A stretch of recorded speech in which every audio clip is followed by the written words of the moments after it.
salieran al encuentro de los más vulnerables de la sociedad. Por medio de la oración, ya que ella nos remite al hermano, estaban muy atentos a percibir y captar la realidad, las necesidades de ese tiempo, y se abrieron a los impulsos del Espíritu. Viendo la realidad en la que ellos vivían, siendo sensibles a las necesidades de ese tiempo, a partir de una experiencia profunda con Jesús y la urgencia de la educación cristiana en los años en la persecución en 1926. Esto de manera particular en una de las congregaciones. Mediante la invitación que Jesús les hizo a través de la Eucaristía, ellos, con un espíritu inquieto y atento a lo que Dios les pedía en su momento, dieron respuesta a las necesidades de la humanidad sufriente, viendo a Dios en el hermano con un espíritu contemplativo. En ambiente de escucha en la oración, el discernimiento, eran atentos a la realidad, sensibles a las necesidades, los impulsó el sufrimiento humano actual y los impulsó también a llegar a donde nadie quería ir, descubrir el rostro de Cristo que sufre, reparando el corazón de Jesús en estos hermanos. Confiaron en la providencia, desprendidos de su tiempo personal, vivieron el radicalismo evangélico para atender a las personas necesitadas, observaron la realidad y los signos de los tiempos, y en profunda oración se pusieron manos a la obra para solucionar la necesidad que veían. El Espíritu Santo otorga a cada fundador por la acción de Dios. Sin duda, hicieron mucho. Hicieron un discernimiento, salieron y vieron no se quedaron en los templos, sino que salieron al encuentro del necesitado. Buscaban y daban a conocer el corazón de Dios, en este caso de Jesús. Y nos preguntamos si nos van a dar alguna iluminación sobre el contexto político de las próximas votaciones.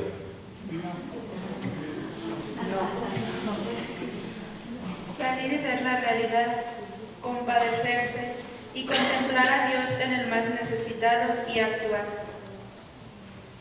Vieron y actuaron de acuerdo a la realidad del tiempo y contagiaron a los demás con su celo apostólico.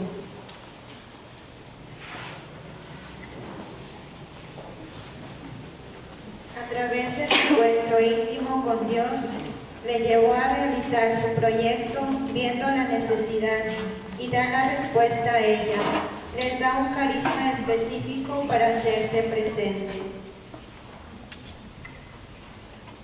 Los impulsa mediante la sensibilidad ante la realidad social de su tiempo, la cual los impulsa a desarrollar un propio carisma, esto a través del amor al prójimo, específicamente a las personas rechazadas, vulnerables, olvidadas, los pobres. La siguiente pregunta, siguiendo el ejemplo de nuestros fundadores y fidelidad creativa, ¿cómo debemos redimensionar la vivencia de nuestros carismas congregacionales ante las necesidades del hombre de hoy? A veces las congregaciones religiosas nos cuesta desinstalarnos de nuestros modos de vivir porque hay intereses. Dar ese testimonio cambiando primero nosotros mismos. Disposición y escucha para atender las necesidades de los demás. Respondiendo a la nueva evangelización con la conversión pastoral, mediante una evangelización dinámica y creativa. También sugerimos ir al encuentro de las personas de manera interpersonal. Viviendo todo lo que nuestros fundadores vivieron, saliendo de nosotros mismos y, como lo dice la pregunta, con una fidelidad creativa en la actualidad. Nosotros también poníamos que tenemos que ser dinámicas, que tenemos que hacerlo de manera atractiva para que llame a los demás, sin olvidar lo que movían nuestros padres fundadores, el cambio de actitudes también, El modo va a ser conforme a la circunstancia y hacer vida la Eucaristía.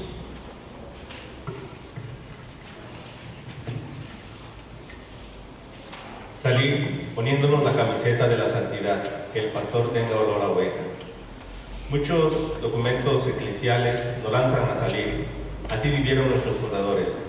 Discernir los actuales signos de los tiempos, dar nuestro tiempo a las necesidades de nuestro mundo.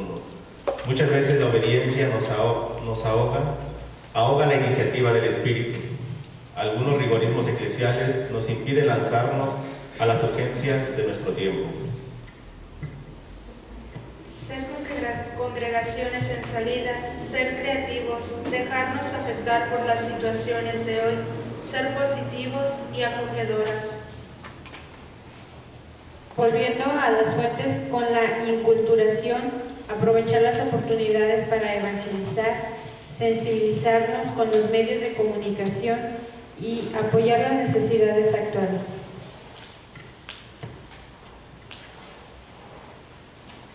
Romper paradigmas y acudir a los signos de los tiempos sin perder las fuentes, impulsados por el Espíritu Santo.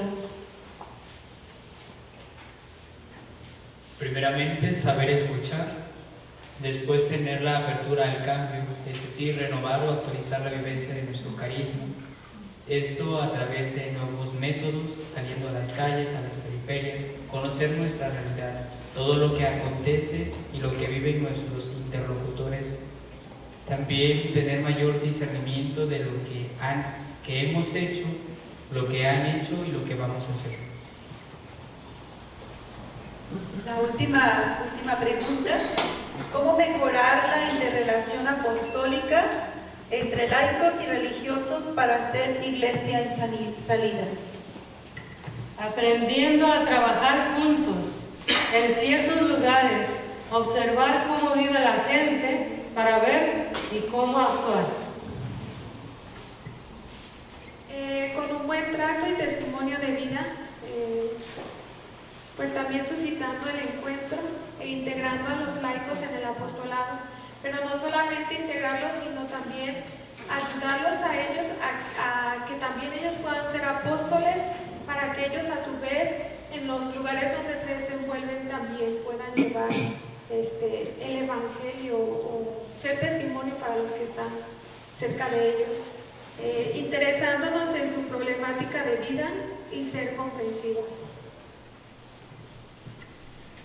Reconocernos a nosotros mismos como seres humanos y reconocerles a los hermanos como parte de la misma creación de Dios y verlos como Dios los ve.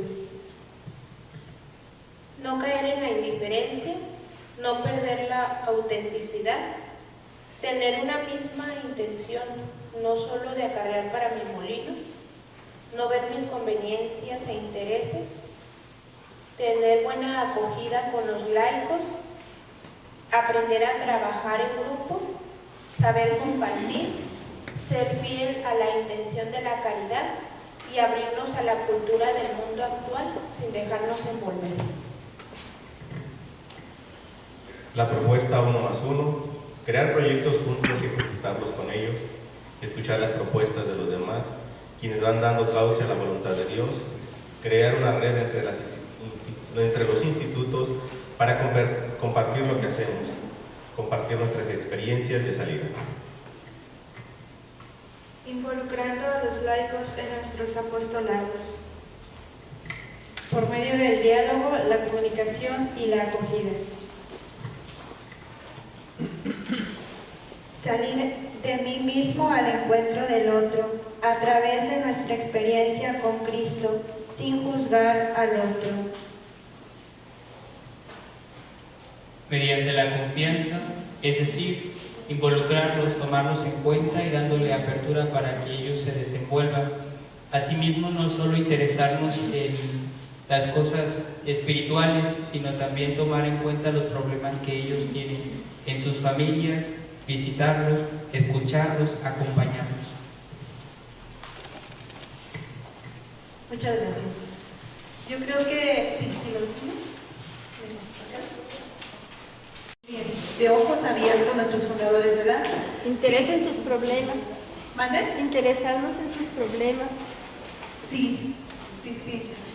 Yo creo aquí en algo que estos 20 años que yo he participado en este equipo, algo que se me metió en la cabeza mucho, porque el padre Lupe lo repite mucho, ¿sí? Yo desde que me acuerdo, es los laicos que trabajan con nosotros, no es para utilizarlos, no es para bien de la congregación. No sé si el padre luego me pueda corregir o si me pueda decir algo, pero él nos ha dicho mucho.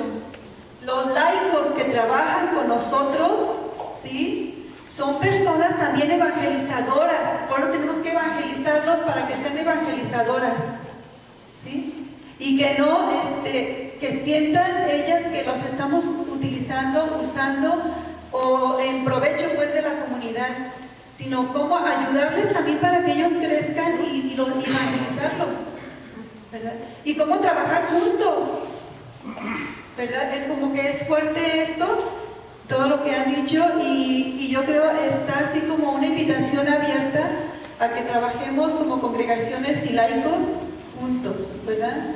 Y bueno, lo que el padre nos compartía ayer, pues fue muy fuerte. Alguien decía por ahí, 1 más 1.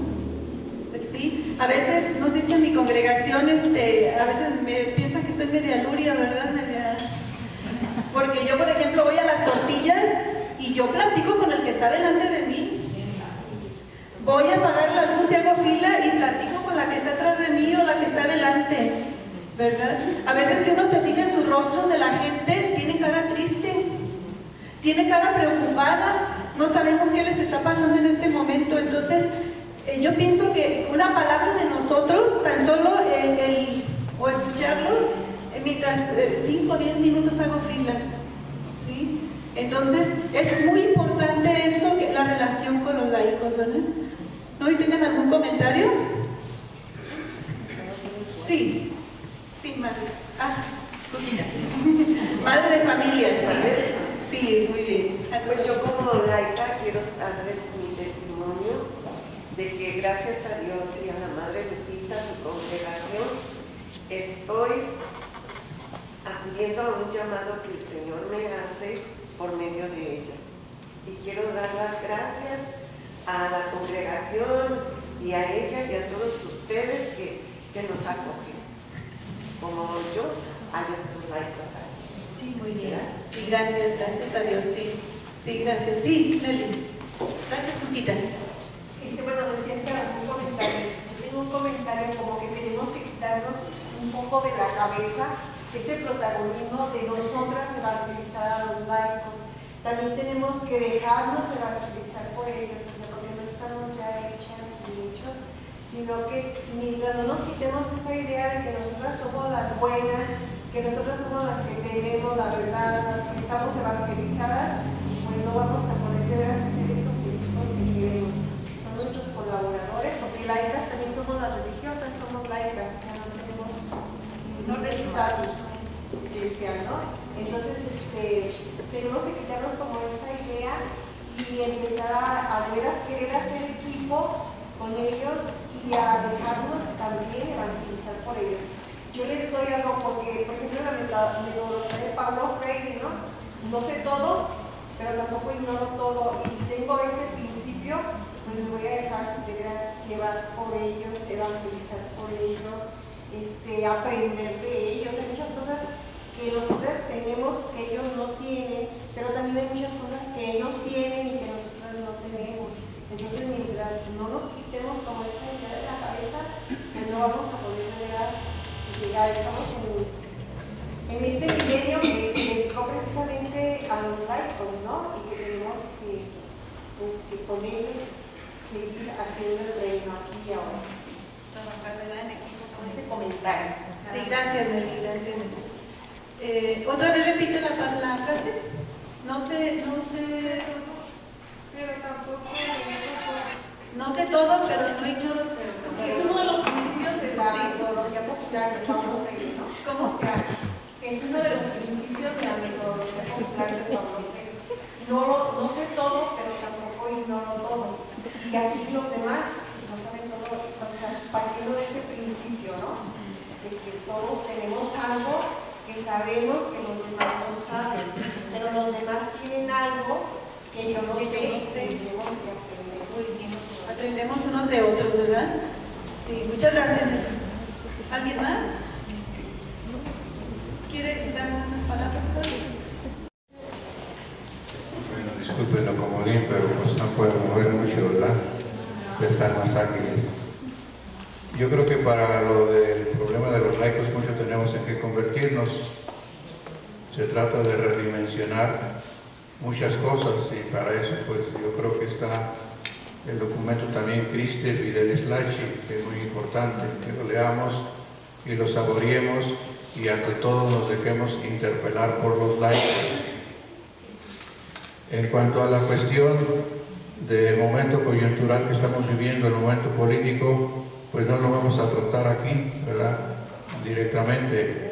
Hubiera sido muy importante, pero les recomiendo el último documento de los obispos, que no me lo acabo de aprender, el título está muy grande, pero es sobre la solidaridad para este momento coyuntural que estamos viviendo. Yo creo que ya lo imprimieron, si alguien sabe de ustedes cómo se llama el documento, que nos lo digan, ¿verdad?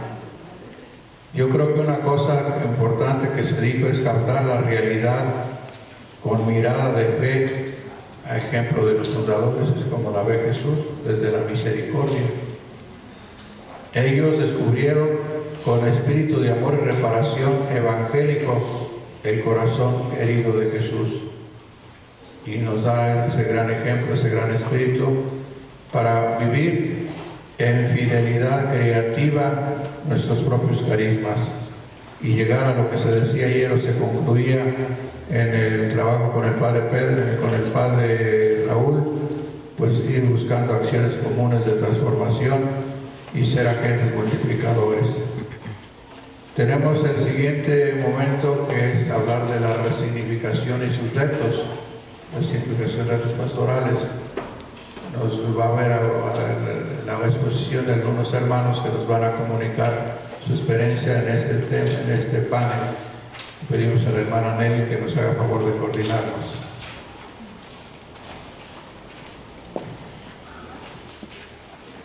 ¿Nos hacen favor de subir las hermanas que van a participar, por favor?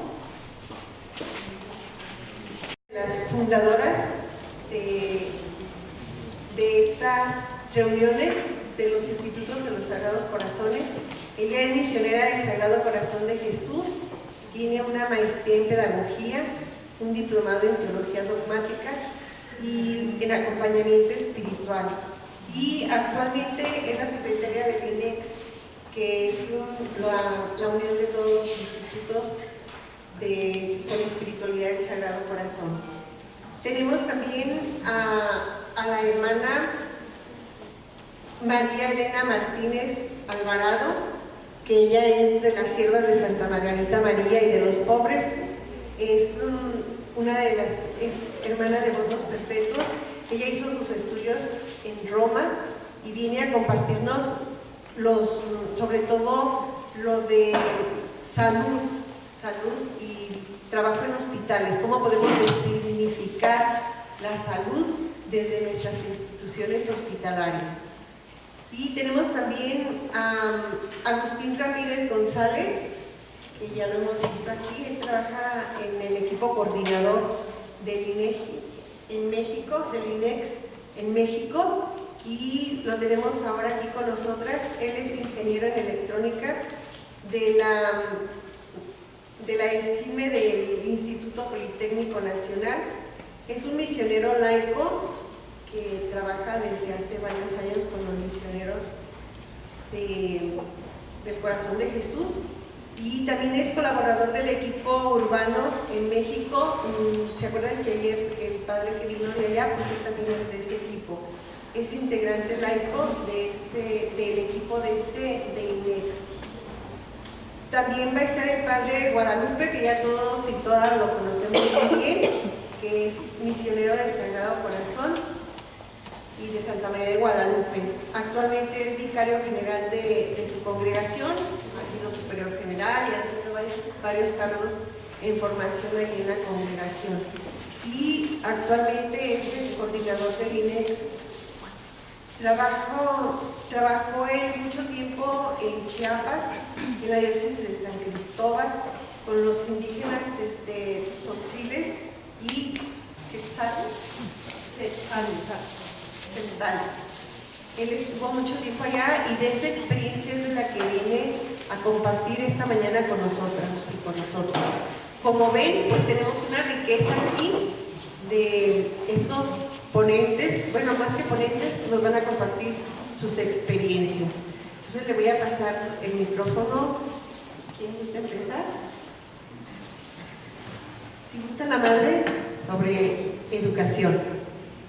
Cómo resignificar la educación en nuestras escuelas, en nuestros colegios o en nuestra educación popular, que todos trabajamos en diferentes niveles. Gracias. Buenos días, hermanos, en la fe, en la esperanza y en el amor. Antes que iniciar, quisiera saber quiénes de todos los que estamos aquí nos dedicamos a la educación. Por favor.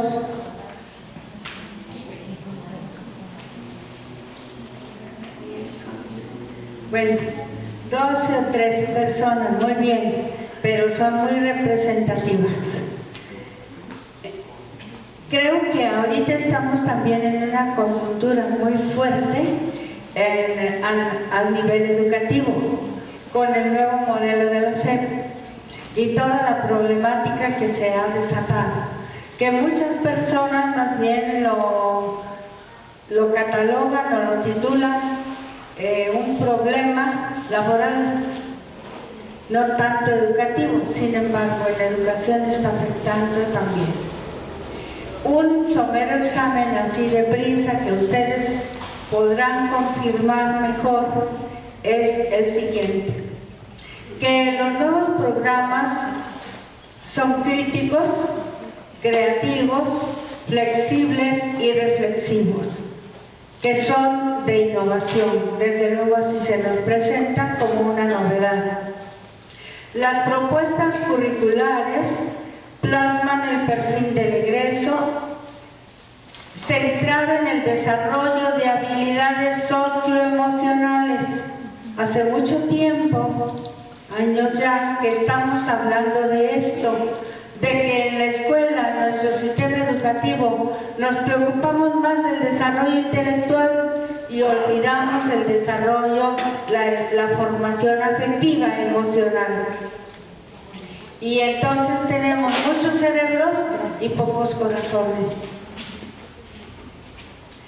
La forma de trabajo es el método constructivo en el aprendizaje. Un aprendizaje significativo que se titula así, con claves aplicables en la vida. Se quiere un perfil nacional, hay autonomía curricular en las escuelas, entre comillas, es autonomía entre comillas. También tenemos que el alumno se exprese en español, aunque ya también hay una cierta legislación que las escuelas sean bilingües por la importancia del inglés. También tenemos que el alumno se reconozca y se exprese a sí mismo y valore su identidad, que se oriente y actúe a partir de valores, que se comporte éticamente y viva de manera armónica. Aquí tenemos un reto y un desafío terrible. Yo creo que los que están de lleno en el magisterio se están dando cuenta. En los libros, nuevos libros de texto, ya viene la ideología de género. Y cómo tratarla cuando está legislada. Entonces se nos dice, veamos, aquí hay que aplicar bien al 100% en cuanto podamos las palabras de Jesús. Sean sencillos como las palomas, pero prudentes como las serpientes, para no provocar problemas tanto en los alumnos como en padres de familia, como con la situación legal. Tenemos aquí la ventaja de la base escriturística. Desde el Génesis, Dios los creó varón y mujer. La visión de uno y otro sexo están bien especificados en la Escritura. Tenemos que dar principios fundamentales, básicos, que nos comprometen o que nos están demandando también el testimonio y la búsqueda. Aquí tenemos que utilizar una buena metodología. No la vamos a lograr cada uno de nosotros solos, tenemos que unirnos. Tenemos también que se nos piden procesos más lúdicos y más de convivencia social. Claro, hay que ver qué se entiende por todas estas cosas, ver el contenido, ver el significado y ver cómo podemos nosotros cumplir estos lineamientos dentro del espíritu cristiano católico. También tenemos aquí que los urge motivar, dar principios, dar orientaciones y acompañamiento a los padres de familia. De la Conferencia Nacional de Escuelas Particulares también se nos insiste en una mirada a nuestra realidad, a la realidad de nuestro colegio en cada lugar, a la mirada de la realidad de nuestro país, de nuestra nación. Esto pues nos dará sabiduría, nos dará un poco de luz hacia las soluciones que necesitamos dar. Tenemos también, y sobre todo en relación con el tema que veíamos ayer y con lo que el Papa nos dice en el Evangelii Gaudium, él quiere una iglesia en salida. Diríamos así, que la escuela católica tiene que ser también una célula de la iglesia, por lo tanto esa célula tiene que estar también en salida. Y tenemos entonces que retomar en un primer momento el principio y fundamento que nos dan en los ejercicios de San Ignacio de Loyola. ¿Para qué nos ha creado Dios? ¿Para qué nos ha dado la vida? ¿Cómo Dios sueña con nosotros? Con esa realidad en la que Él quiere que nos desarrollemos, en la que Él quiere que nosotros lleguemos a esa familiaridad, amistad con Él y a esa felicidad. Entonces ahí tenemos el principio y fundamento como norma proyectiva y perspectiva. Tenemos también entonces que darnos cuenta que la educación es construir la personalidad, que esa personalidad que se nos ha confiado en las escuelas particulares, principalmente la formación de un nuevo cristiano, de un nuevo católico, pero sin lastimar la libertad, sin tampoco imponer, proponer. El Papa nos dice en la Evangelii Gaudium, en el número 15, que esa salida es el paradigma actual de toda la Iglesia, como lo vimos ayer también en la pastoral urbana.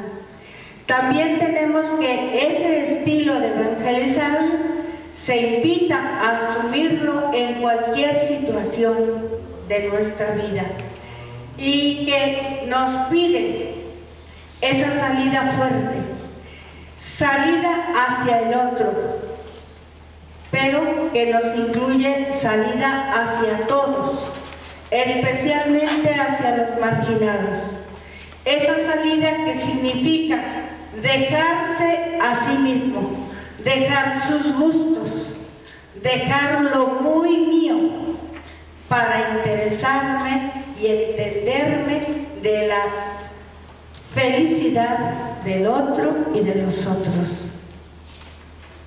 También decimos que hay que introducirse en el corazón como fermento.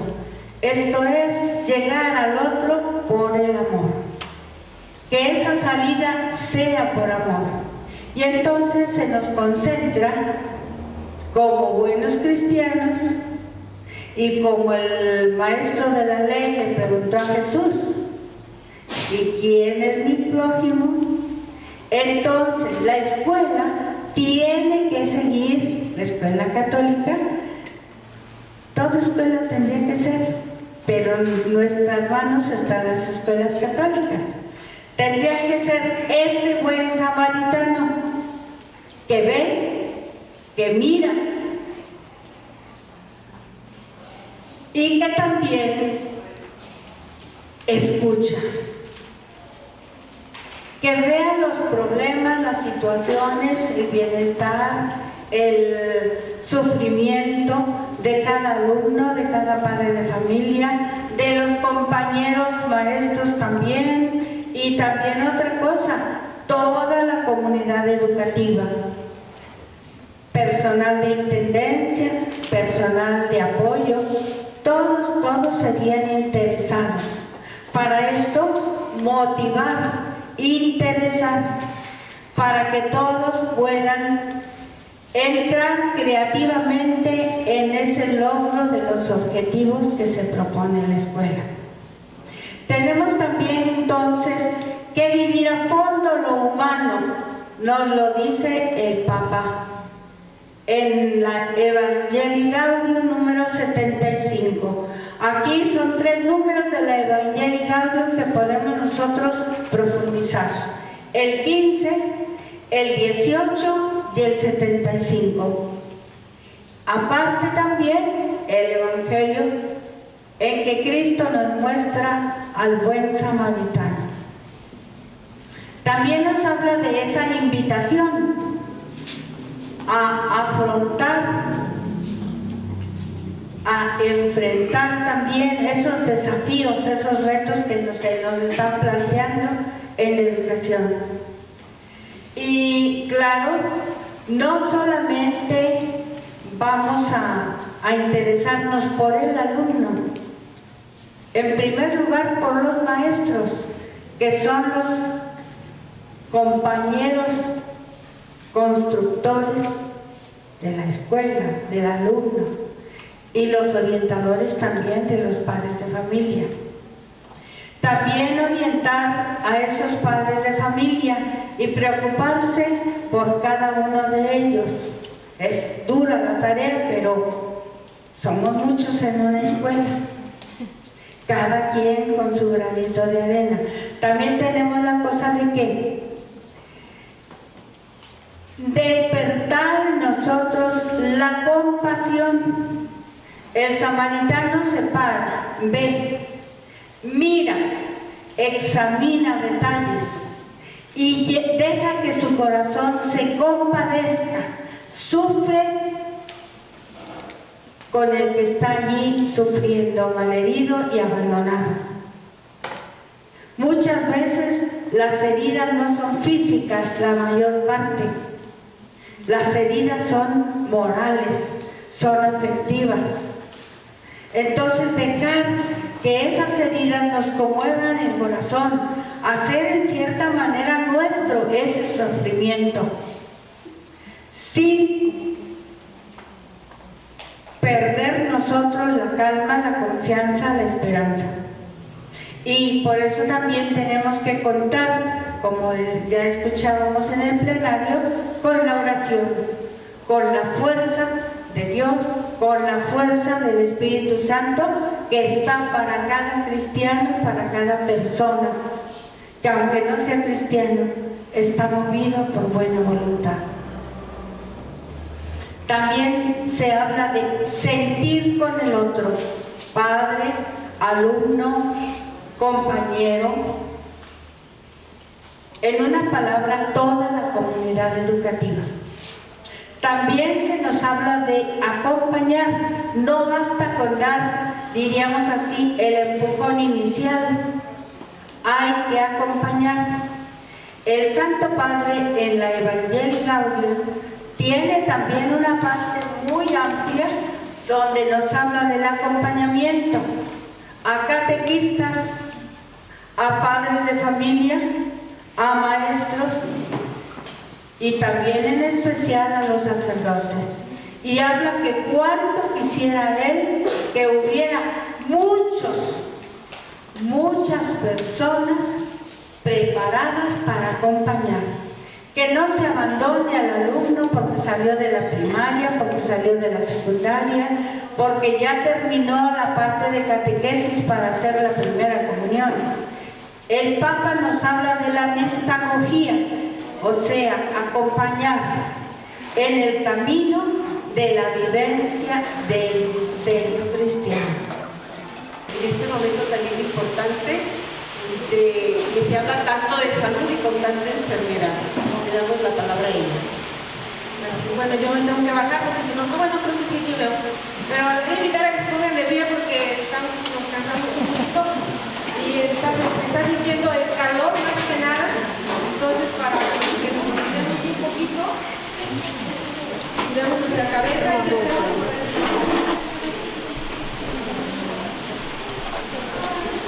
Nos ayuda a renovarnos, a oxigenarnos un poquito más para continuar nuestro trabajo. Yo les digo que cuando voy a clase les digo que la mente capta lo que la nalga aguanta. Perdón.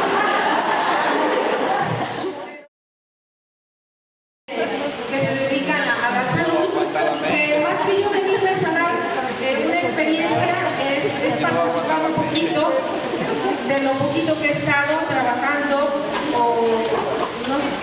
en este campo. Y leí un artículo de una religiosa que me gustó mucho y que tomé unas palabras de ahí sobre la resignificación. Nada más vamos a esperar que no me lo sé de memoria, uno se atiene a los medios electrónicos. Entonces, vamos a hablar un poquito, pasamos a la siguiente, hermana. ¿Qué podemos entender por resignificación y hacia dónde nos lleva? Nos invita a despertar los anhelos del corazón. ¿Qué anhelo tuve en mi corazón?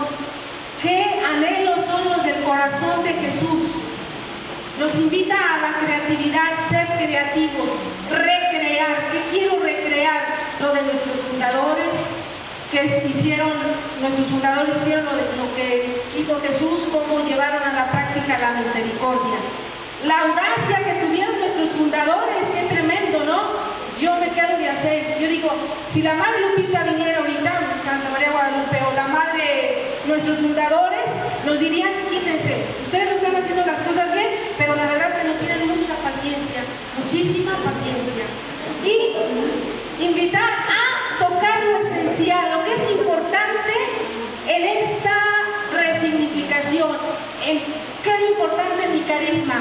¿Qué es lo importante en mi espiritualidad para llevarlo a la práctica? ¿Cuál es la raíz? ¿Cuál es lo que me da fundamento? Refundar. Mucho se habló de refundación, de renovar. Es eso, resignificación es lo mismo. Para allá va, pero es una palabra para que nos invite otra vez a seguir trabajando en lo que hicieron nuestros fundadores, en lo que harían nuevamente nuestros fundadores, que sus hijos o sus hijas lamentablemente hemos dejado de hacer. Con mucha pena, con mucho dolor en mi corazón, lo tengo que decir. Yo creo que nomás soy yo creo que ustedes no lo son. Resignificar entonces es discernir. Mucho hemos hablado del discernimiento, separar separar, discernir lo que el Espíritu y el mundo nos piden hoy. ¿Qué me está pidiendo el Espíritu? ¿Qué me está pidiendo el mundo? Y el Papa Francisco nos invita en aquella carta a todos los consagrados a que nos preguntemos, pregúntate hermana, pregúntate hermano, sobre lo que nos pide Dios y lo que nos está pidiendo el hombre. Por eso es discernir lo que el Espíritu me está pidiendo, lo que el hombre, lo que el mundo me está pidiendo. Nos gritan, nuestros destinatarios nos están gritando y deja un dolor en el corazón cuando no hacemos lo que tendríamos que hacer. Por ahí he entendido un poquito lo que es la resignificación. Y ustedes son los maestros, la verdad. La siguiente. Resignificar entonces es buscar. Volvemos a lo mismo. Darle un nuevo significado a lo que ya vivimos y necesita ser releído. De acuerdo al hoy, a sus urgencias, a nuestro contexto. Nuestros fundadores vivieron en un contexto. Nosotros estamos viviendo ahorita en un contexto y por ahí hablaron de las votaciones, ¿sí, verdad? Que si lo vamos a tocar, ¿cómo lo tengo que releer yo personalmente? ¿Cómo lo tiene que releer mi comunidad? ¿Cómo lo tiene que releer mi congregación? Y que lamentablemente no es perder el tiempo, es emplear el tiempo en eso. ¿Qué es lo que queremos para nuestra sociedad? ¿Qué es lo que queremos para nuestro país? Nos prometen, yo digo, nuestros, ¿cómo se llaman los que andan postulados?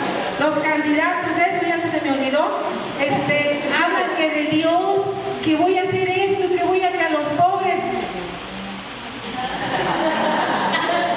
¿Será cierto eso? Entonces, ¿cómo tenemos nosotros que en nuestro ambiente, cuáles son las urgencias, cuál es nuestro contexto para resignificar en el campo de la salud, por ejemplo? Ahorita, todos, derecho a la salud, artículo 4, creo, si no me equivoco, la Constitución. ¿Cuál derecho a la salud? Van al Seguro Popular, no tienen ni aspirinas.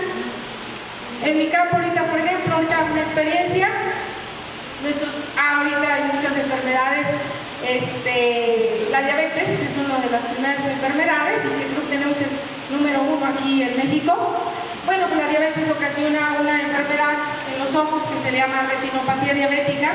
Nuestros pacientes van al seguro, muchos de nuestros pacientes diabéticos, todos podemos tener un familiar diabético, que va al seguro y que le dicen, venga dentro de 3 meses para que lo revise el oftalmólogo.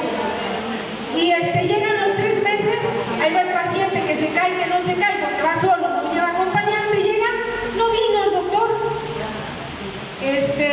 o no sirve el equipo, se la programamos otra vez dentro de 2 meses. Ese es el derecho que tenemos a la salud. Entonces, ¿qué es lo que se nos está pidiendo en el campo de la salud a nosotros como instituciones que nos dedicamos a dar ese servicio? ¿Qué harían nuestros fundadores? Ahí está la resignificación, ahí está la relectura, ahí está como el refundado.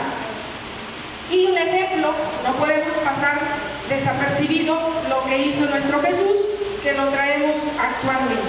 Dice, se le acerca un leproso a Jesús, que es el dueño, le suplica y se pone de rodillas.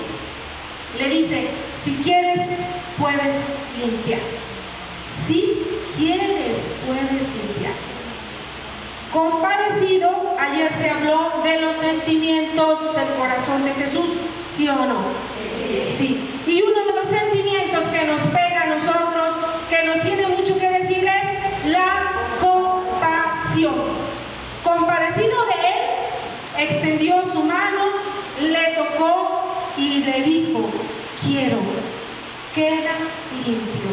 Y al instante le desapareció la lepra y quedó limpio. Oigan, ¿esto harían nuestros fundadores? ¿No oigo? Sí. ¿Y ahora qué nos tocaría a nosotros hacer? ¿Qué sentimiento tendríamos que adoptar? Lo vuelvo a sentir compasión, compasivos, compatir, sufrir con el otro, ponerme en los pies del otro sin que me lastime tanto hasta cierto punto, porque luego de repente me pongo tanto en los pies del otro que ya me puse todas las enfermedades del otro. No, tengo que entenderlo sin que yo me enferme, porque tengo que dar a los demás, también me tengo que cuidar. Entonces, uno de los sentimientos que nos pueden ayudar mucho en la resignificación es la compasión. Extendió su mano, le tocó y le dijo: ¿cómo extendemos nuestras manos nosotros? ¿Cómo tocamos? ¿Qué decimos? Ojo, y no solamente al enfermo. La madre Petra hablaba de toda la comunidad educativa. Yo puedo hablar de toda la comunidad de salud en el campo donde nos desenvolvemos. ¿Cómo estamos actuando? Decirlo es muy sencillo aquí decirlo, pero ya cuando lo vamos a aterrizar, es como se dice en mi pueblo, donde la puerca tuerce el rabo. Entonces es donde nos cuesta. ¿Qué tendríamos que hacer? El actuar desde nuestros fundadores, las obras que ellos realizaron son seguir a Jesús sirviendo al hombre. Actuar como nuestros fundadores lo harían ahora, aquí, en este momento. Es entonces seguir viviendo la misericordia, seguir compadecidos de Jesús, compadecidos de Jesús, no, usando el mismo sentimiento, sintiendo como Jesús sentiría, haciendo lo que Él haría. Entonces vamos a hacerlo sirviendo al hermano. Eso se nos escapa de la mano, se nos escapa de la manga, se nos olvida. Bueno, se me olvida, tengo que hablar en primera persona, perdón. Se me olvida que tengo que todos los días, al ir al sagrario, al ir al sagrario, se habló mucho de que nuestros fundadores eran hombres y mujeres de oración. Y luego, ¡pum!, salían iglesia en salida, de lo que nos habla nuestro santo Papa Francisco. Entonces tendríamos que estar siempre en el encuentro con el Señor para realizar las obras que nuestros fundadores hicieron aquí y ahora. Cómo analizar lo que yo estoy viviendo muy particularmente en cada institución. Cada uno tenemos unas vivencias particulares en cada institución. No es la misma la mía que la de la madre María Luisa, por así decirlo. La institución más me cerró aquí porque dijo, ¿qué onda? Entonces, pueden ser diferentes situaciones las que estamos viviendo hasta cierto punto. Les voy a decir ahorita porque hasta cierto punto. Porque vamos a ver si la siguiente diapositiva trae lo que quiero. Ahí está, es eso. Hasta cierto punto puede ser diferente, pero hasta cierto punto estamos viviendo las mismas situaciones. ¿Por qué? Por la dichosa certificación de hospitales. ¿Cómo podemos hacerlo para que no nos olvidemos lo que hicieron nuestros fundadores, esta compasión, y que la certificación no nos pegue mucho? La certificación, en pocas palabras, para decir está loca, no es cierto, va encaminada toda a la atención del paciente. ¿Qué es lo que nos ha estado pasando a mí? Que nos metemos en los dichosos papeles. Indicadores, más indicadores, y luego ¿qué hago con los indicadores? ¿Ahí los implementados? No. Los indicadores tienen una finalidad: mejorar la atención del paciente. Todo lo de certificación va en mejoría del paciente. Si no lo vemos así, entonces sí, vamos a estar siempre con dolores de cabeza. Siempre, siempre, siempre. ¿Cómo hacer para que esto de la certificación no nos pegue mucho? No se nos olvide que tenemos que actuar como Jesús lo haría. La madre lo acaba de decir, ser sencillas como las palomas. Yo digo astutas como las serpientes. Otra traducción de la Biblia. No crean, la madre tiene una Biblia y que mejor uso la palabra astucia o ser audaces entonces. Bien, y luego no solamente la certificación de hospitales. Acuérdense, las hermanas no me dejarán mentir, las que se dedican a hospitales, que hay una norma, la 046, que nos obliga como instituciones a atender a una persona que dice fui violada y quiero abortar. ¿Y quién me asegura que fuiste violada? Fui violada, me tengo que creer. Y nada más por eso tenemos que pasarla, atenderla y realizar el degrado. ¿Qué hacer con esa norma? Que nos pega a todas las instituciones de salud. Entonces, actuar con mucha sencillez, pero con mucha astucia. Y eso nos toca bajarlo, ponernos a analizarlo. ¿Qué tendríamos que hacer?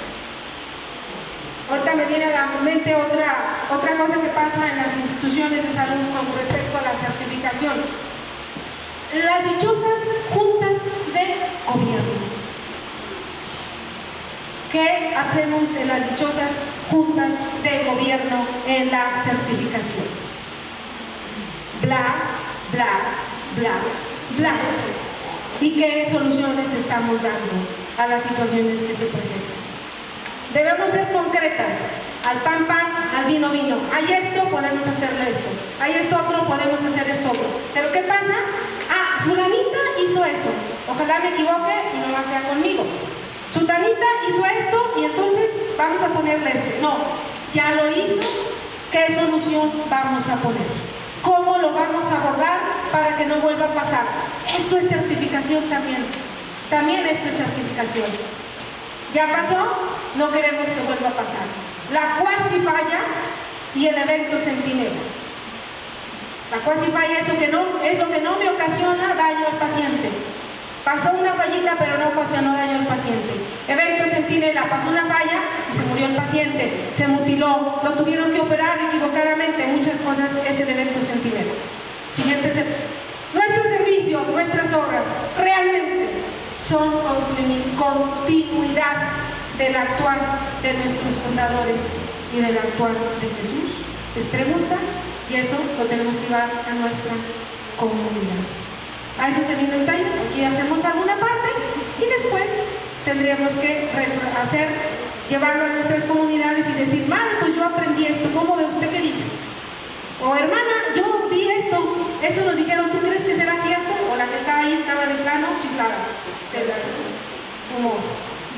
Bueno, muchas gracias. Yo creo que hay muchas cosas que nuestras hermanas que están en el sistema de salud nos pueden participar. Espero que haya una oportunidad para hacerlo.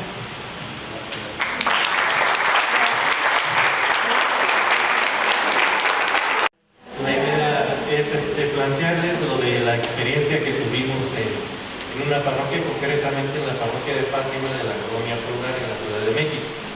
La idea es que estábamos por hacer un proyecto parroquial que retomara muchos de estos aspectos y obviamente vimos el documento, lo estudiamos las orientaciones apostólicas, orientaciones pastorales del cardenal, estuvimos estudiando Aparecida, estuvimos estudiando los diferentes documentos y muchas de esas cosas nos movieron el tapete.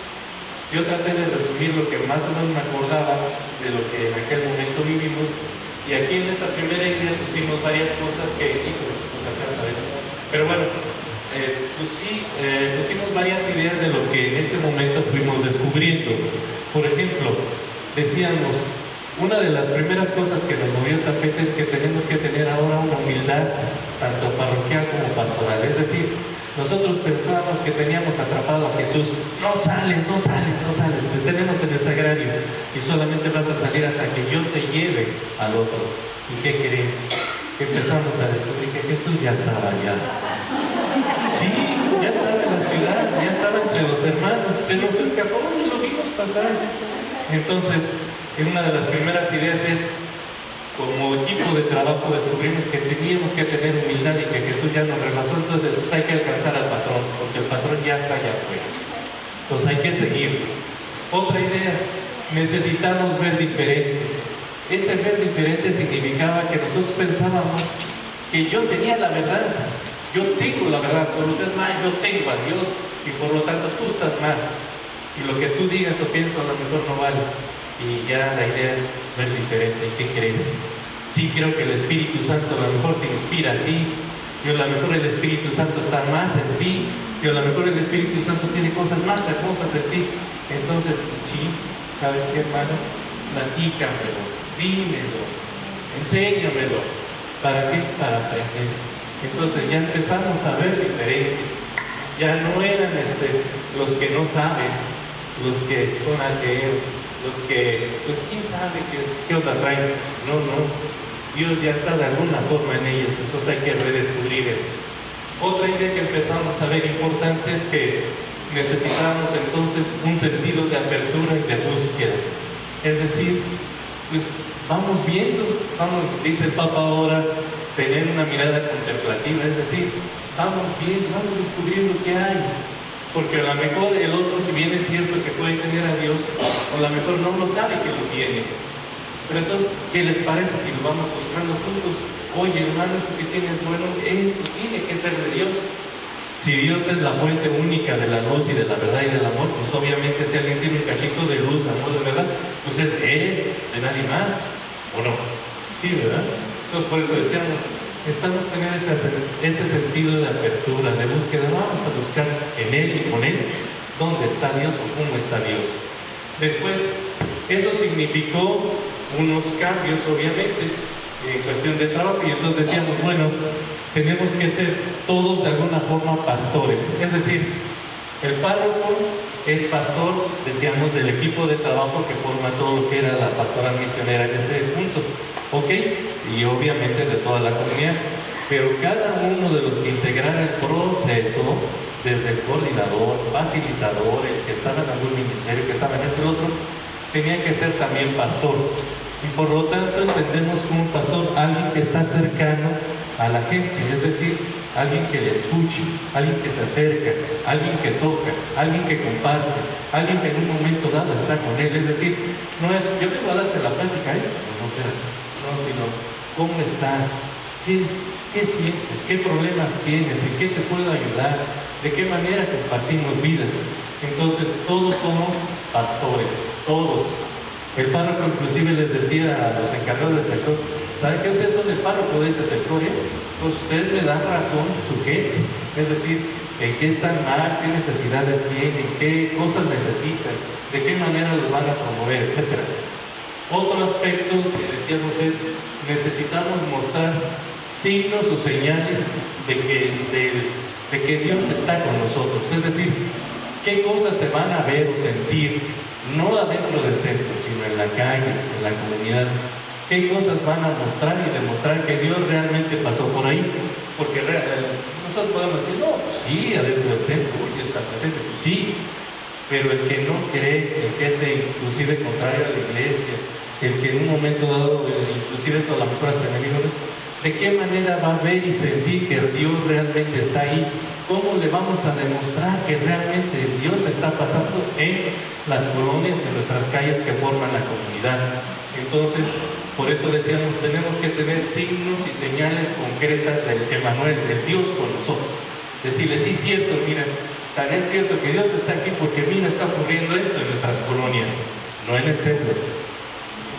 Después, obviamente, teníamos que tener una formación que estuviera acorde con esto, es decir, tenemos que tener un esquema de reflexión y de razonamiento que llevara a que todos estuviéramos dentro de una línea de trabajo que fuera adecuada, porque esto lleva un cambio mental. Ya no es nosotros los de la verdad absoluta, sino nosotros también, humildemente, compañeros del hermano que está afuera para descubrir al mismo Dios. Y por lo tanto eso nos llevó a otra cosa. El templo ya no es el único espacio de acción pastoral. Eso significó entonces cambios ya concretos en actividades. Aquí lo pusimos en un esquema muy rápido. La idea fue, obviamente partimos de la idea de que primero hay un encuentro personal con Jesús. Es decir, vamos a hacer actividades con muchos de nuestros compañeros para que descubramos o tengamos la oportunidad de tener un encuentro con Jesús. Y obviamente eso nos tiene que llevar a tener actividades, fíjense la palabra que la ponemos ahí, para mejorar el entorno, o sea, para mejorar nuestra realidad social, la realidad que está en nuestras calles. Y entonces, eso, si ustedes observan aquí, tiene otra flecha de este lado. ¿Por qué? Porque si bien es cierto que las personas que tenían el encuentro, o sea, los que están dentro de nuestro proceso, tenían un encuentro con Jesús, al entrar en actividades para mejorar el entorno, a lo mejor desde cuestiones de limpieza, cuestiones de ayudar a la seguridad, por ejemplo, la cuestión de interrelación entre los vecinos y todo eso, pues obviamente íbamos a tener gente que no es creyente, gente que es atea, gente que es de otras religiones, pero íbamos a coincidir en una cosa, en que queremos mejorar nuestro espacio, nuestro entorno, nuestra forma de vida. En eso íbamos a coincidir, por eso tenemos esta otra flecha acá. O sea, las otras personas entraban por aquí. Y entonces coincidíamos los que creen en Jesús con los que a lo mejor no creen en Jesús, pero que estamos trabajando por lo mismo. No sé si me explico, por el bien de nuestra comunidad. Entonces en ese punto coincidíamos, pero la idea no era convertirlo, ¿sabes qué? A la hora que entres a trabajar conmigo, yo te convierto y te catequizo y te esto. No. Con Él compartimos vida, compartimos amor, compartimos servicio entre nosotros, compartimos relaciones vecinales, etcétera, etcétera. Pero todo ese trabajo, bajita la mano, la idea es para ir creando un nuevo encuentro o reencuentro con Dios. Es decir, para transmitirles que eso que se está haciendo no es nada más por mejorar, sino es también por encontrarnos y cumplir con nuestro Dios. Y entonces todo eso, decíamos en nuestro proyecto pastoral, todo eso es construir según nosotros reino de Dios.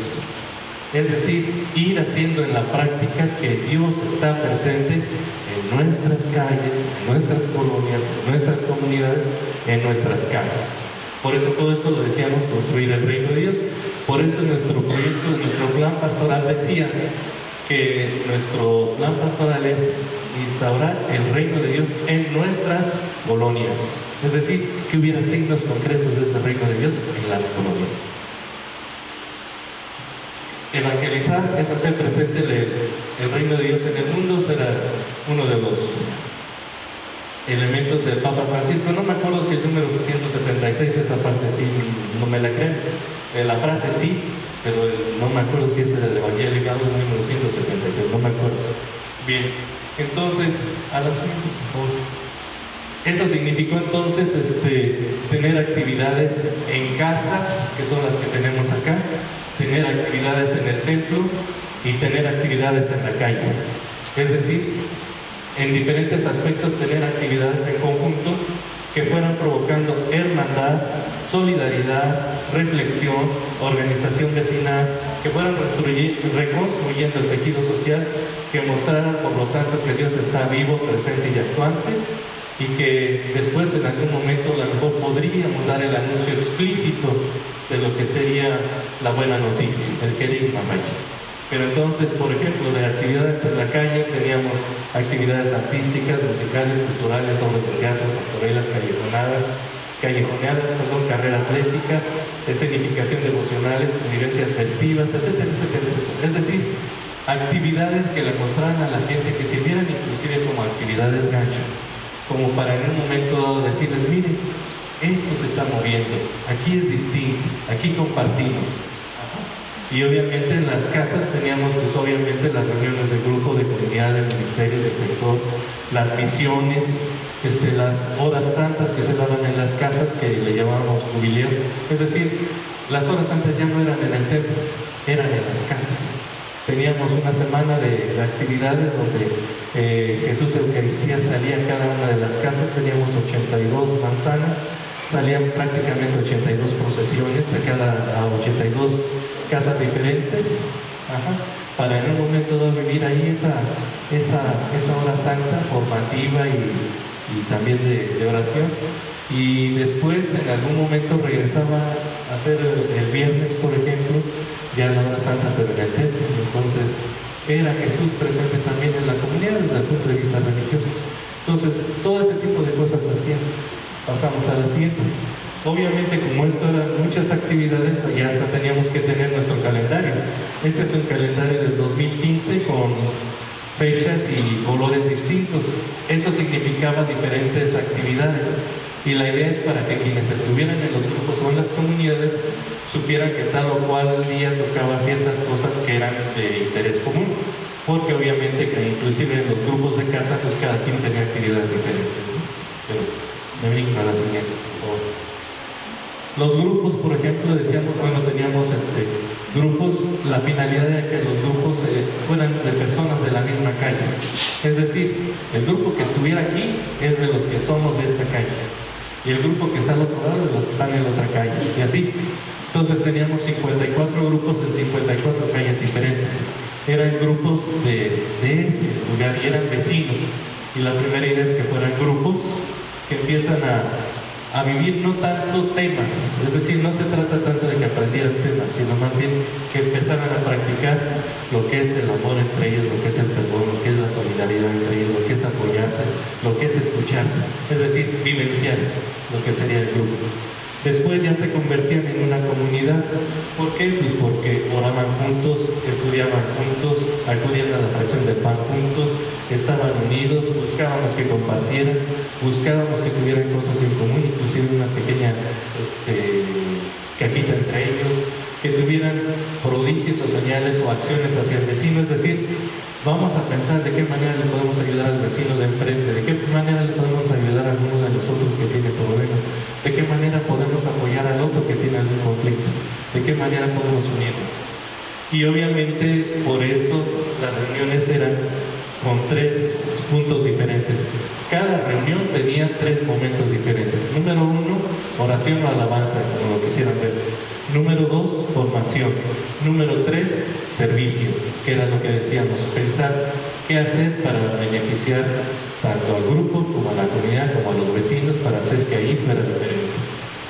Eso hizo que después ya generáramos ministerios, es decir, sería equivalente a lo que diríamos pastorales, pero en el caso de la pastoral normalmente alguien entra a una actividad y puede salir en un momento, pero la idea es que queríamos que fuera algo más formal y por lo tanto deseamos un ministerio, es decir, que de los grupos surgieran personas que dijeran yo le entro a esto, yo le entro al otro, pero vamos a entrar de una manera más formal, más oficial y más dedicada. Inclusive el obispo le ponía las manos para dedicarnos a una cierta actividad y entonces era un ministerio. Continuamos, por favor. Entonces, aquí hay algunos ministerios, no me voy a detener en decirlos porque ya el tiempo se nos acaba, pero eran ministerios que decíamos, les dimos énfasis a los extraeclesiales, es decir, los eclesiales son que si catequesis, que si esto, que si lo otro, o del lado de extraeclesial estamos hablando de economía alternativa, salud de emergencias, caridad o cáritas, mujer, familia, escucha, etc. Son actividades que involucraban no nada más a los católicos, sino que eran servicios puestos a nivel de la comunidad y por lo tanto servicios que estaban en las diferentes casas de diferentes calles. Y entonces la parroquia, ¿qué pasó a hacer si ya muchas de las actividades, prácticamente el 90% de las actividades las hacíamos en las casas, en la colonia? Pues entonces la parroquia pasó a ser la comunidad de comunidades, es decir, el punto de reunión de todas las comunidades. Y entonces ahí era donde decíamos, donde se afirmaba la idea de que el laico fuera también un pastor y por lo tanto corresponsable de la actividad pastoral y corresponsable de los aspectos administrativos. Y ya con eso termino porque fuimos rápido.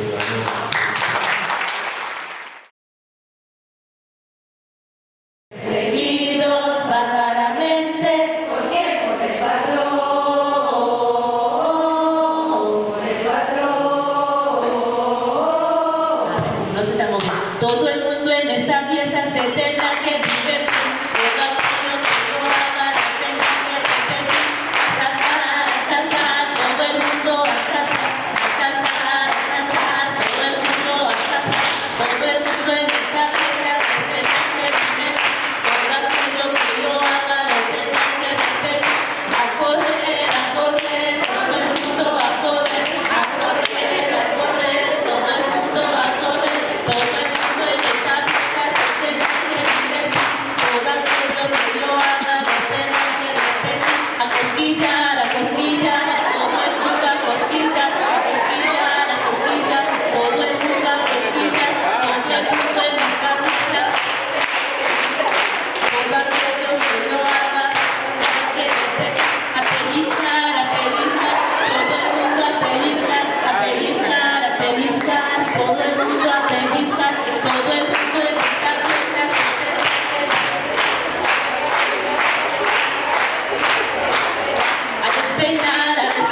seguían siendo los eternos excluidos, ¿verdad?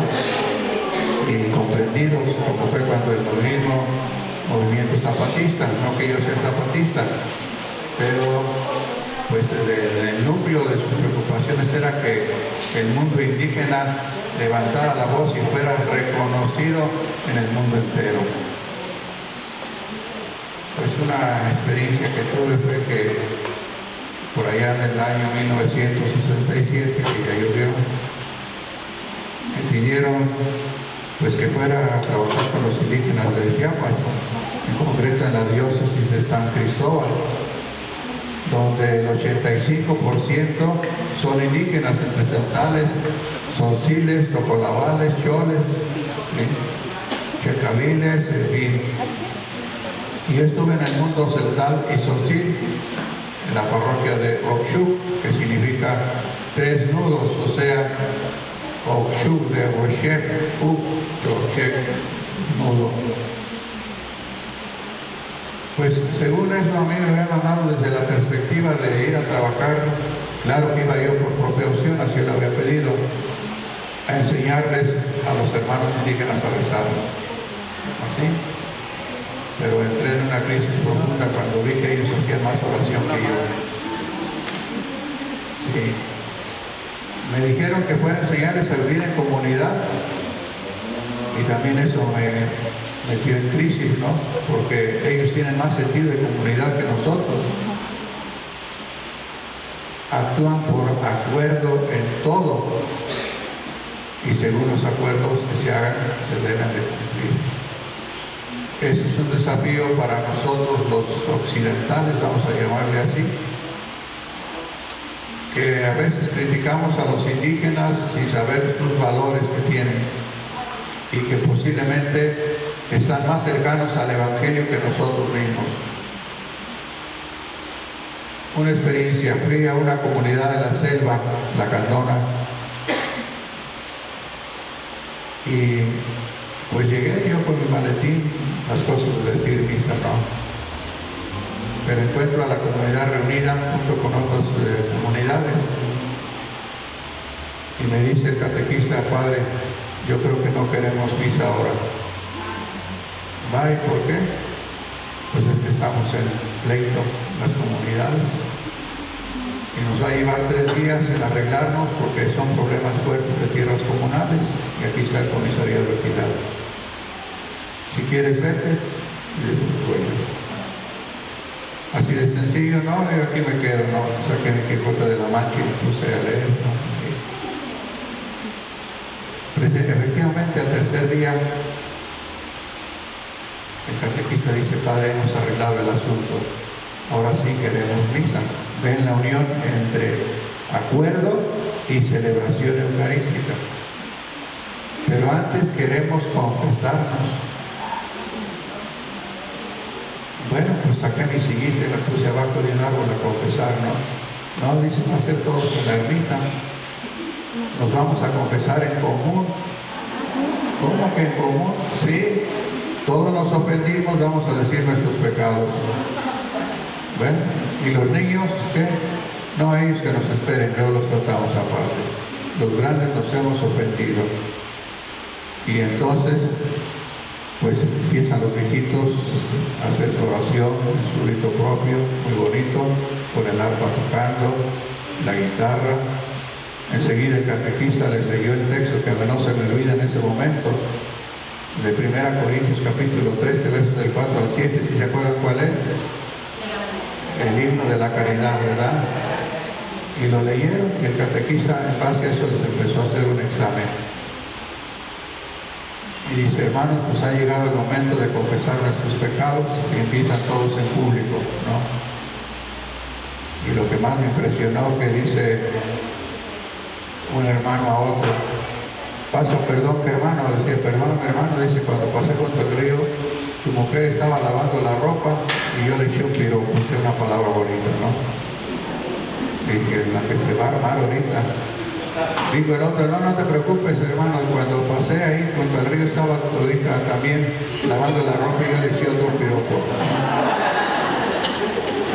Piropo en lengua náhuatl, lengua celtal maya, significa una palabra bonita. ¿Sí? Eres una nubecita en mi ojo, ¿verdad? Eso lo estaba diciendo. Eres una flor en mi corazón. Cosas bonitas, pues. Pues ya que terminó la confesión en público, pues ahora sí para la celebración de la misa.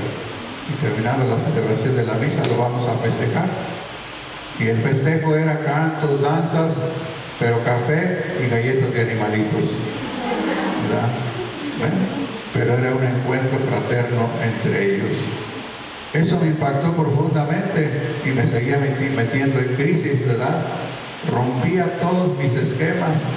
Yo iba con altas teologías y filosofías, enseñarles según ellos, y se me olvidaba lo que dice el Concilio Vaticano II en el decreto Allende, que dice que en las culturas está inserta la semilla del verbo y que ahí está Dios actuando. Entonces cambió completamente mi método de evangelizador juntamente con el equipo. Mis rollos que llevaba preparados pues ya no eran necesarios, ¿verdad? Sino que había que meterse en la cultura y compartir lo que dice la Gabriel después en el número 1, sus angustias y tristezas, sus penas y sus alegrías, ¿verdad? Y esto pues me empezó a cambiar el panorama incluso de la espiritualidad del corazón de Jesús, lo que ya hablaba a María Elena, lo de la compasión, ¿verdad? Meterse en el pellejo del otro, así diríamos en mexicano lo que significa misericordia, ¿no? Bueno, después de muchos años fuimos cambiando el método evangelizador, no de la noche a la mañana, sino caminando con ellos y descubriendo dónde estaban las semillas del verbo ahí. Y descubriendo veíamos cómo la palabra de Dios, el Escop Dios que dicen ellos, iba transformando, no anulando, transformando la propia cultura.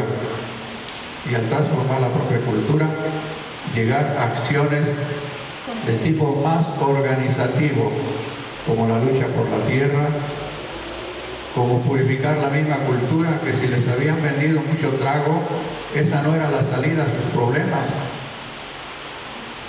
Pasaba yo por ahí, iba a una comunidad y me dice un cantinero, padre, ¿a dónde vas? A una comunidad. ¿Y qué les vas a enseñar? Pues ni modo que les dijera que no tomaran trago, ¿verdad? Pues él era cantinero. Le dije, no, pues voy a bautizar, voy a enseñarles la palabra de Dios. Ah, qué bonito, ¿verdad? Pero nunca les dije que iba yo a otra cosa, a tratar de concientizar que la cultura se debe de quitar de tomar trago para pensar en ideas mayores. Y entonces así se han llegado fuertemente a movimientos en la diócesis de San Cristóbal que pocas veces pues fue poco comprendido, ¿verdad, don Samuel Ruiz? En ese tiempo, pensando que era un guerrillero, que nosotros los religiosos teníamos armas, que les vendíamos a los indígenas, y no, sencillamente estaban reclamando sus derechos. ¿Y desde dónde fue esa dinámica de llegar a acciones de tipo más organizativo? Pues desde la semilla de la palabra de Dios que inserta en las culturas. Si en ellos hay acuerdo, pues hubo un acuerdo terrible, ¿no? Tremendo. A veces nosotros los catequistas, ¿no? Los sacerdotes no nos dábamos cuenta del tipo de organización que estaban haciendo los hermanos indígenas por estrategia para que no se comunicara al exterior los pasos que estaban dando para un reclamo de tierras y tener mejores posibilidades de vida. No sé si me doy a entender. Bueno, y también pues lo de la liturgia se dinamizaba. Ellos, de la semilla del verbo, están que ellos sabían pensar, ¿no? Bueno, otro detalle, quizás con estos ejemplos se percibe un poquito cómo hay que resignificar muchas cosas, ¿no? Pero en un principio pues entré en crisis porque pues mis altas teologías y filosofías pues ya no funcionaban ahí. Pero sin embargo, por fortuna nos mandaron a varios misioneros de parte de don Samuel a estudiar a la Ibero. Fui chico presa de la Ibero un tiempo, ¿verdad? Entonces, me dieron herramientas para entender mejor la cultura y no sentirme desanimado, porque decía, ¿de qué sirvió tantos años de estudio, verdad? De filosofía, cuando la cosmovisión que maneja el indígena es diferente a la nuestra. Y entonces llega un buen día en que los hermanos indígenas, un jueves 1 de mes, no recuerdo, bajan a confesarse, y de uno por uno, y eran colas. Y le digo al padre Marcelo, qué bien, no, pues es a celebrar el viernes primero, el día de mañana, y todos comulgan. ¿Y qué? No, pues hay que confesarlo, pero pues yo no sé el idioma todavía. El padre no me dijo nada. Ahí ya estaba un gran reto para la resignificación, hablar en su propio idioma de ellos, ¿no? Y entonces el padre agarra una servilleta, estábamos desayunando y empieza a escribir y dice, apréndetelos. Pues ¿qué son? Son los pecados. Me los aprendí y ahora ¿cómo les digo que ya se vayan? Ya me dijo el padre, ¿no? En paz. Ahí estoy aprendiendo todo el día. Digo, ya me los aprendí. Ah, qué bueno, ayúdame a confesar. Ahí voy yo muy valiente a confesar. Pues no entendía ni papa, era puro. Y es que un 75% del idioma celtal tiene SH, por eso se escucha así que están chicheando, ¿no? Y en ese feliz momento que yo esforzándome por entender al penitente, sin entender nada le daba la absolución, y pues hay que lo vea Dios, ¿no?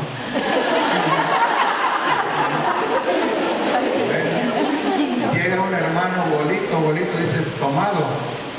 Y empieza a rezar ahí cerca de donde yo estaba confesando, y voz alta, híjame del tomadito. Y ahora, ¿cómo le hago a ese hermano? Menos me deja escuchar lo que está diciendo el penitente. Entonces le pregunto al padre Marcelo, ¿cómo le digo que baje la voz? Dile Chaván. Ahí voy yo, repito toda la iglesia, Chaván, cuando a los niños los mandaban, ¿verdad?, a comprar algo, llegando a la tienda ya se los había olvidado, ¿no? Y yo muy valiente, en vez de decirle Chaván, le digo Cabán. Ay, que se voltea el hermano y me quiere pegar, y la que se arma ahí en la iglesia. Y viene el padre Marcelo corriendo y me dice, ¿no te dije Cabán? Chaván, le estás diciendo que es tu cuñada.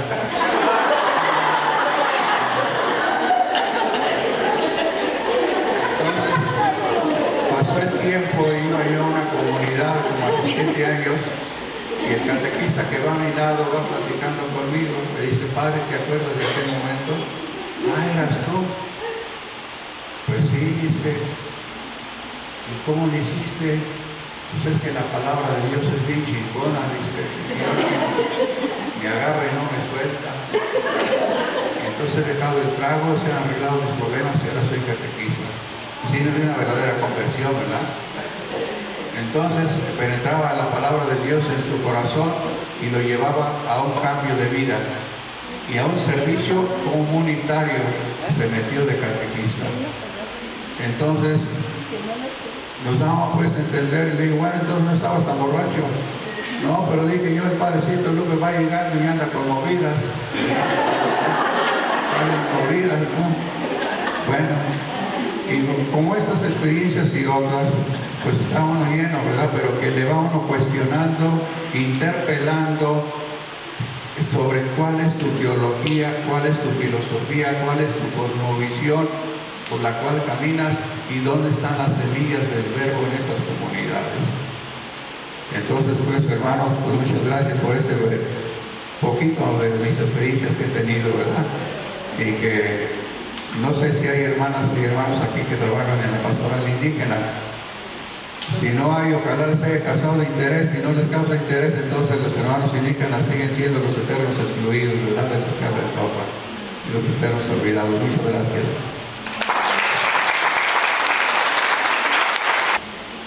No estaba a este punto, pero yo pienso que no podemos dejarlo a un lado y quisiera un poquito compartir con ustedes la parte de la asistencia social, que muchas de nuestras comunidades, no sé quién de ustedes tenga la asistencia a ancianos, la asistencia a niños, niñas, o a mujeres con sus hijos. No sé si pueden levantar la mano quienes de las congregaciones atienden esta parte. Uy, la mayoría. Sí, muy bien, muchas gracias, muchas gracias. Entonces, no quise así como dejarlo a un lado este punto importante. La asistencia social, cómo trabajamos nosotros en las congregaciones esta parte de asistencia. ¿Sí? Tenemos hogares donde recibimos a, les decía, ancianos, a jóvenes, a niños, a mujeres con sus hijos, ¿sí? O a muchachitas embarazadas o con sus hijos. Entonces, ¿qué hacemos las congregaciones para darles esta asistencia?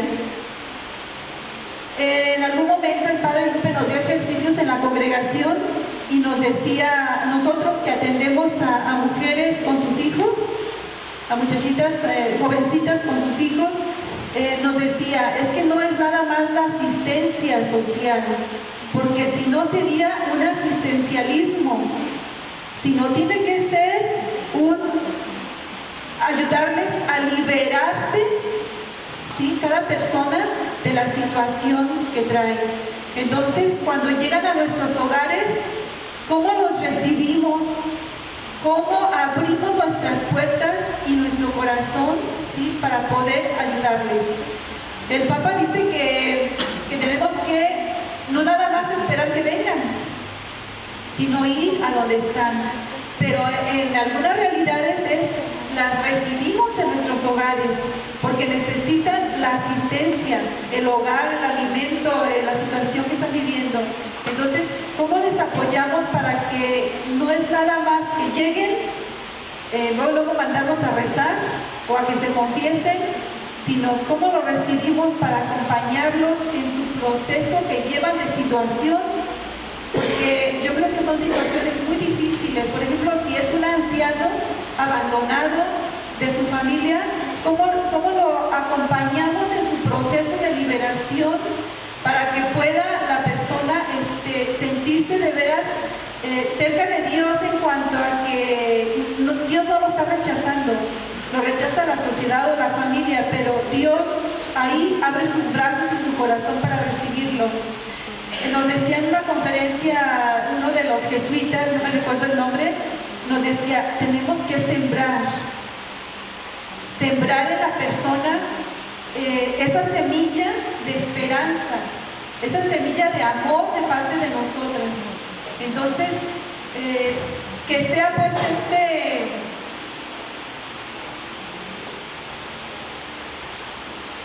un acompañar a las personas. En cuanto a lo legal, hay muchas exigencias. No sé cómo están viviendo ustedes esta situación, pero tenemos muchas exigencias legales que tenemos que poner en orden en nuestros hogares. ¿Sí? El gobierno nos exige muchísimos detalles que no tenemos. Nos decían en algún momento, ¿cómo que no tienen lo de protección civil? Cuando iniciamos nuestros hogares, ¿sí? No iniciamos primero con el hogar y luego ya después vinieron las muchachas o vinieron los ancianos. No, nuestras fundadoras abrieron las puertas y se recibieron a estas personas sin tanto legalismo, sin tanta cosa. Ahorita vemos las asistencias, como los lugares de asistencia de gobierno, a veces descuidados, ¿sí? La gente abandonada ahí, la gente mal atendida.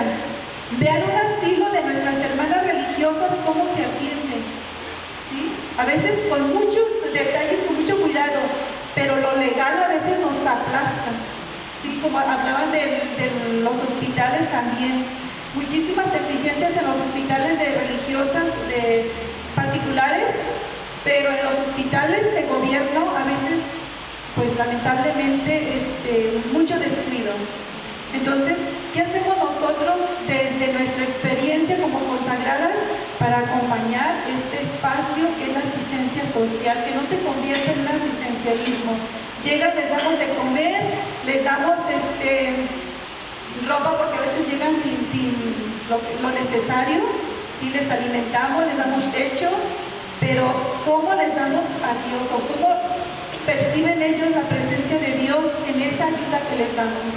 ¿Verdad? No sé si mi participación en esta parte, ¿verdad?, sea muy importante a las que nos dedicamos a la asistencia social. Gracias.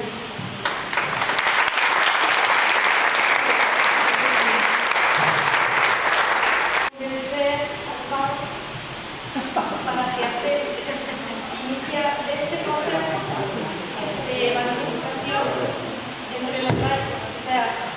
para mí pues muy difícil desbloquear mi pacto. O sea, es mi realidad, o sea, mi primer traba es un pacto está trabajando su estilo, lleva muchos años trabajando en él, y no se abre, no es fácil, es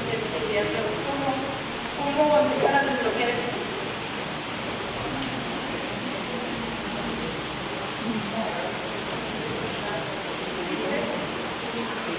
Yo creo que es muy difícil, es realmente una situación extremadamente difícil. Nosotros estamos viviendo con el cambio de párroco, mucho de esto se destruyó. O sea, es realmente muy difícil.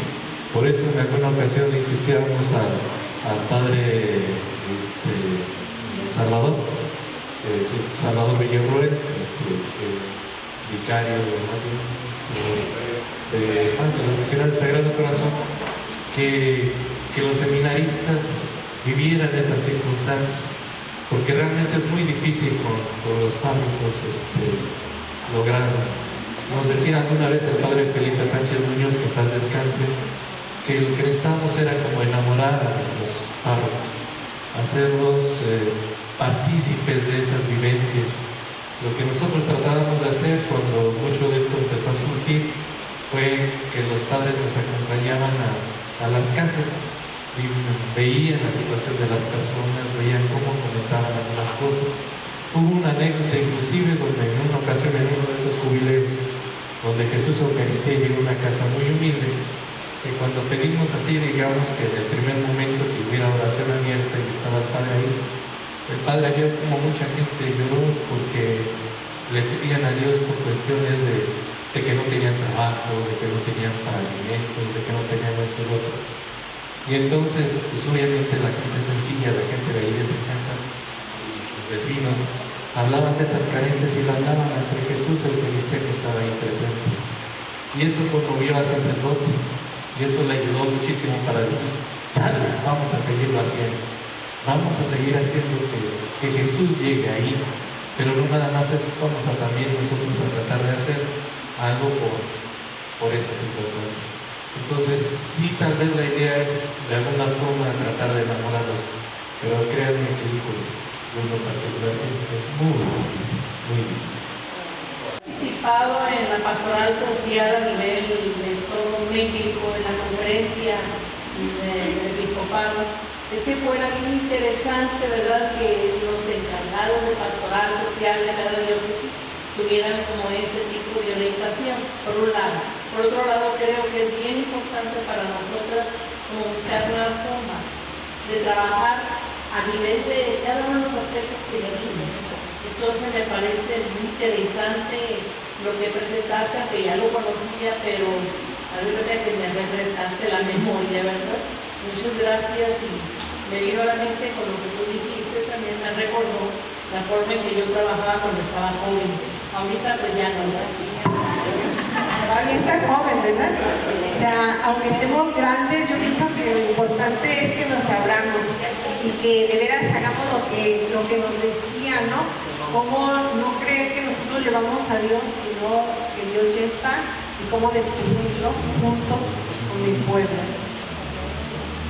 Va en la misma línea de la pregunta anterior para Agustín. Yo creo que no solo vamos aquí hasta abajo, parroquia, hasta el parroquial, pero así como en todas las otras dimensiones del trabajo eclesial, animación misionera, animación de todos lo que tenemos, ¿verdad? Yo creo que hay que ir hasta las cabezas primero. Es que si los obispos no se abren, los párrocos no se abren, porque va en cadena. O sea, tenemos que concientizar desde arriba. Ahorita me acordé en cuestión de animación misionera. No hay animación misionera como debe ser, porque nadie mueve el obispo no mueve el dedo. Si ellos estuvieran enamorados, como usted acaba de decir, de todo, empezando por las cabezas, y así lo mismo en nuestras congregaciones. Si las cabezas no se mueven, los mis hijos no pueden hacer nada. Entonces, yo creo que tenemos que trabajar, hacer algo para que arriba se abren. Si no se abren, como decía el padre de ayer, lo mismo del año pasado. Es muy cierto.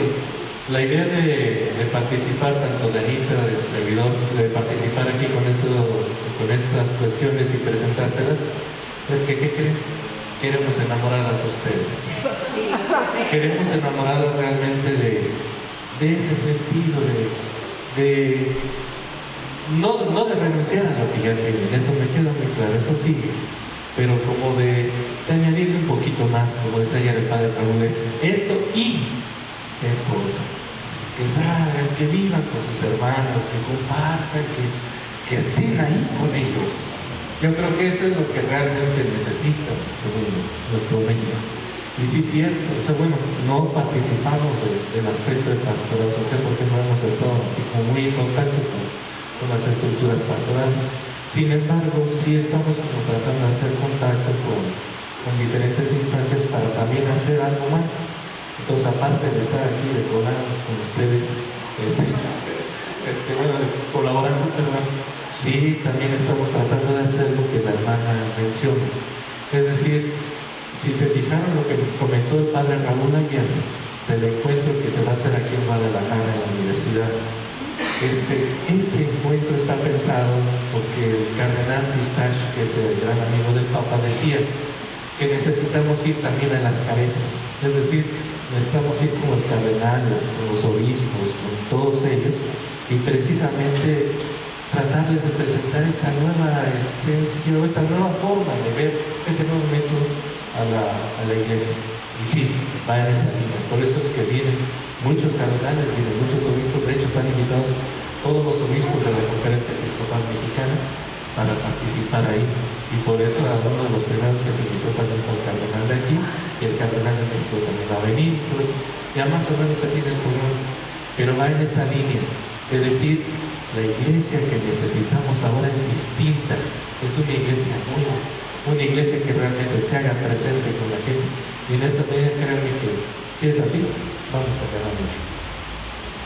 Gracias, Agustín. También hay algo muy importante, que el Papa, que es la cabeza, pues él es el que nos está invitando y él es el que quiere. Entonces, ya lo dice Agustín, hay que invitar a nuestras superioras mayores.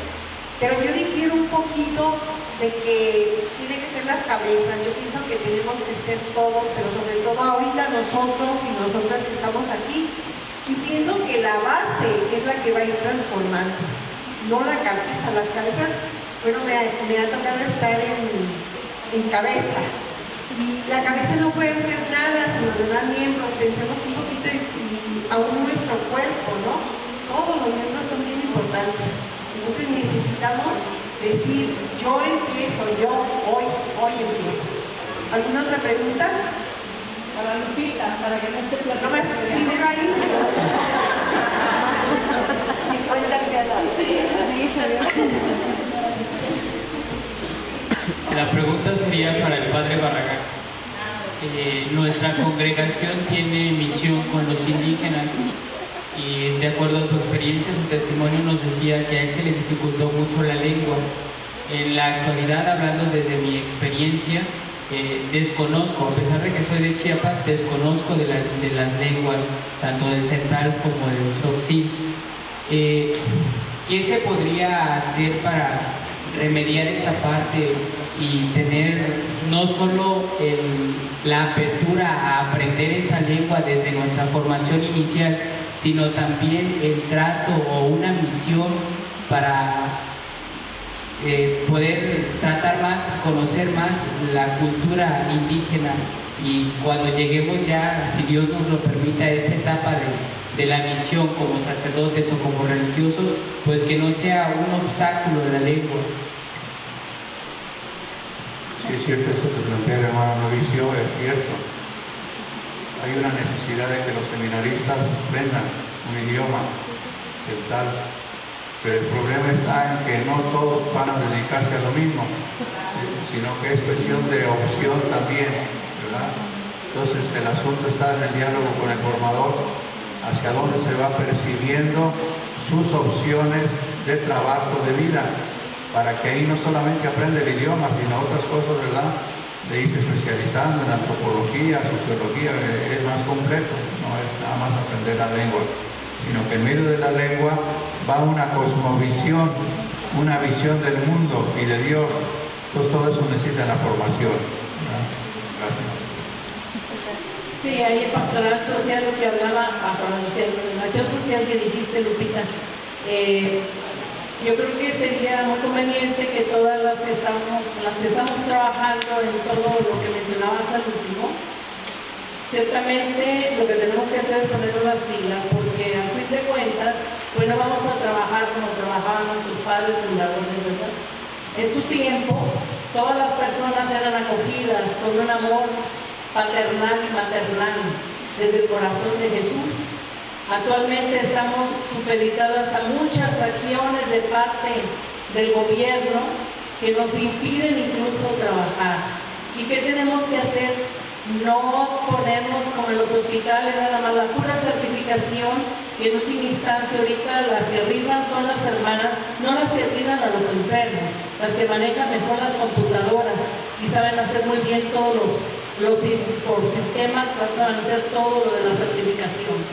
Y ahí están, ¿verdad?, desde allí manejando todo. Y no están en la atención del enfermo directamente. Y acá en el caso como para tener todas las cuestiones estas de salud bien, porque son puras cuestiones de salud cuando acude protección civil, todo esto, lo que estamos sujetos todos, ¿verdad? Entonces, pues ir aprendiendo todas, no nos vamos a quedar así, ¿verdad?, como estuvimos en un principio, ir viendo, buscando nuevos métodos, nuevas expresiones de poder vivir la caridad y hacerla extensiva, de poder hacer presente el reino del corazón de Jesús. ¿No es así, Lupita? Yo creo que aquí es cierto, o sea, no podemos, a lo mejor no nos permiten a veces las situaciones mismas de exigencias actuar de la misma forma como actuaban, pero también algo nos decía en una ocasión un jesuita, que muchas veces los libros hermosísimos que escriben, por ejemplo, sobre un tema, en este caso la asistencia social, que hay quien escribe libros de asistencia social, pero nunca ha estado en la pastoral social. O sea, ¿dónde escribió este libro? En su escritorio. ¿Sí? Entonces, qué importante que las que están no nada más las que escriben en la computadora o saben muy bien todo lo que se tiene que hacer legalmente, pero a veces no han vivido directamente la experiencia, ya directamente con la gente, ¿verdad? Sino que desde el escritorio, desde su cuarto o la oficina, están. Entonces, yo creo que es muy importante que cuando nos ponemos a escribir o a redactar algo, que sea desde la experiencia que vivimos, ¿verdad?, con la gente, con las personas. Doy gracias a Dios por el testimonio del Padre, y como mi experiencia como, no sé cómo sería, sujeto y objeto de la evangelización indígena,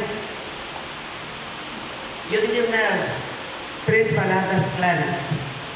Hablo desde el ser indígena. Es humildad, respeto a la cultura y sentirse hermano. Porque ciertamente se cometen muchas torpezas cuando se llega a evangelizar a grupos indígenas.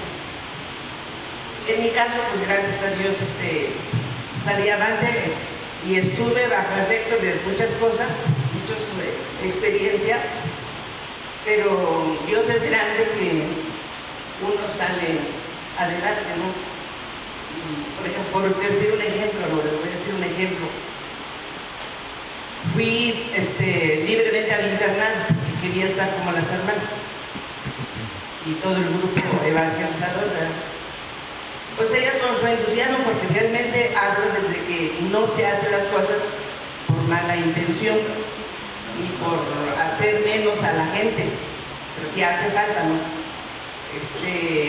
Al internado vinieron a México, todas eran mexicanas, llegaron al internado, vinieron a México, se compraron rollos y rollos de telas y nos pusieron vestidos. Pues como yo quería estar en el internado, no por necesidad, solo porque quería estar, pues me aguanté, pues fue aguante más sabroso, porque yo quería estar ahí. Pero mi experiencia, y se los platico a las hermanas, ¿no? Cuando voy cambiando y hay motivos de plática sobre esto, cuando nos pusieron el vestido y me quitaron el traje, porque pues sí, por práctico, por doctor, lo que quieran, ¿no? Y les digo a las hermanas, me sentí la niña más desgraciada del mundo, más desnuda del mundo, cuando luego se llevaron un espejo grande y luego, niña, pase aquí, que miren qué bonito. Digo, yo no pasé, porque me sentía una experiencia muy profunda de quitarme todo. ¿Verdad? Pero bueno, como yo quería estar, pues me lo aguanté, ¿no? Pero eso sí, como les digo, 3 palabras claves. Mucho respeto a la cultura, porque muchas veces llegamos con que la cultura mía es la superior de todas, porque es la más grande, ¿no? Y entonces eso ofende. Y llegar sin humildad y decir que todos lo sabemos, pues también ofende. Y que no se sienten hermanos, porque ahí yo no me siento ahí porque está muy sucio.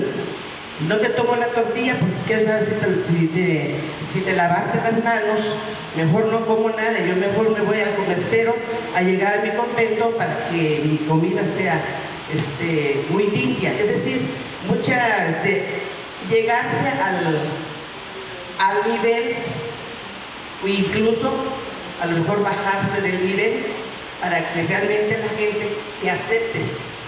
Porque he visto las hermanas que realmente se dieron a la misión con esas actitudes, las recuerdan hasta siglos y siglos, pero las otras que no, ay, qué mal.